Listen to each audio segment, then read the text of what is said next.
എടാ, ഞാൻ നിന്നോട് എത്ര തവണയാ പറയാ തെറ്റരുതെന്ന്? പിന്നെയും പിന്നെയും അത് തെറ്റ് ചെയ്താ എന്താണ് അർത്ഥം? സോറി സർ, ഞാൻ അറിയാതെ സംഭവിച്ചു പോയതാണ്. ഇനി ഇങ്ങനൊരു തെറ്റ് സംഭവിക്കാതെ ഞാൻ നോക്കിക്കോളാം സർ. നോക്ക്, ഇത് ഫസ്റ്റ് ടൈം ഒന്നുമല്ല. ഞാൻ നിന്നെ ഇനി വിശ്വസിക്കില്ല. നിനക്കിനി ഇവിടെ ജോലിയില്ല, ചെല്ലേ. സർ സർ പ്ലീസ് സർ, അങ്ങനെയൊന്നും ചെയ്യരുത് സർ. സാറിനെ ഈ ജോലിന്ന് പറഞ്ഞു വിട്ടാ എന്റെ ഫാമിലി തെരുവിലേക്ക് ഇറങ്ങേണ്ടി വരും സർ. എനിക്കതറിയേണ്ട ആവശ്യമില്ല. ഇതൊക്കെ ആദ്യമേ ചിന്തിക്കണമായിരുന്നു. ഇനി ഒരു മിനിറ്റ് പോലും നീ ഇവിടെ നിൽക്കാൻ പാടില്ല. ചെല്ലേ. സർ പ്ലീസ് ഓടാ, സർ. പോകാൻ പറഞ്ഞില്ലേ?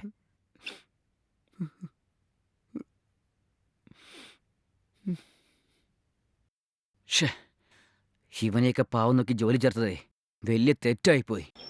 ഛേ.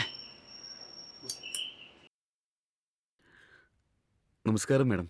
ആരാ നിങ്ങള്? ഞാൻ സാറിന്റെ കമ്പനിയിലാണ് ജോലി നോക്കുന്നത്. ഞാൻ അകത്തേക്ക് വരട്ടെ? ആ വന്നോളൂ. മാഡം, എനിക്കൊരു കാര്യം പറയാനുണ്ടായിരുന്നു. ആ എന്തായാലും പറഞ്ഞോളൂ.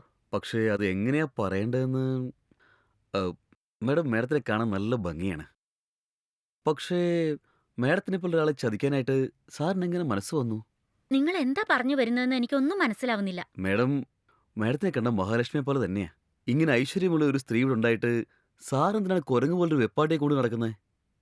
നിങ്ങൾ എന്താ ഈ പറഞ്ഞു വരുന്നത്? എനിക്കൊന്നും മനസ്സിലാവുന്നില്ല. ഒന്നും മനസ്സിലാവുന്ന ഭാഷയിൽ പറയൂ. മാഡം, നമ്മുടെ കമ്പനി ജോലി ചെയ്യുന്ന പ്രീതി എന്ന പെണ്ണിൻ്റെ കൂടെ സാറിന് റിലേഷൻഷിപ്പ് ഉണ്ട് മാഡം. ഉം? സാറിനെ പറ്റി ഓഫീസിൽ ജോലി ചെയ്യുന്ന ആൾക്കാർ ഓരോരുത്തരും ഓരോന്നാ പറയുന്നത് മാഡം. അവളെ കല്യാണം കഴിക്കാൻ പോകുന്ന പറയുന്നേ. ഇതൊക്കെ കേൾക്കുമ്പോൾ മനസ്സിന് വല്ലാത്തൊരു വേദന. അതുകൊണ്ടാണ് മാഡത്തിനോട് പറയാൻ വേണ്ടി വന്നേ. എന്തായാലും മാഡം സൂക്ഷിക്കണം കേട്ടോ. ഉം.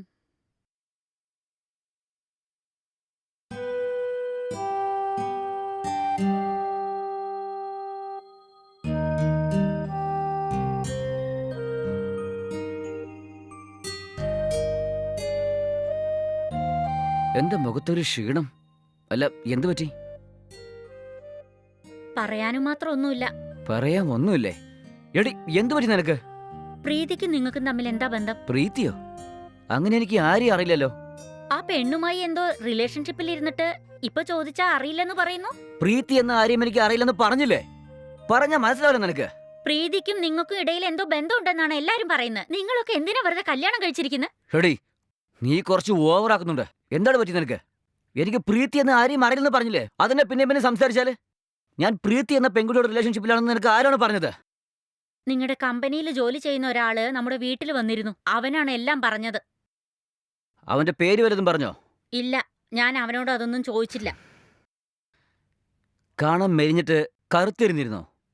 ആ കുറച്ച് കറുത്തിട്ടാ ഉണ്ടായിരുന്ന. അവൻ ഇന്നാണ് ജോലി വിട്ട് പറഞ്ഞത്. അവൻ കാരണം എനിക്ക് ബിസിനസ്സിൽ ഒരുപാട് ലോസാണ്.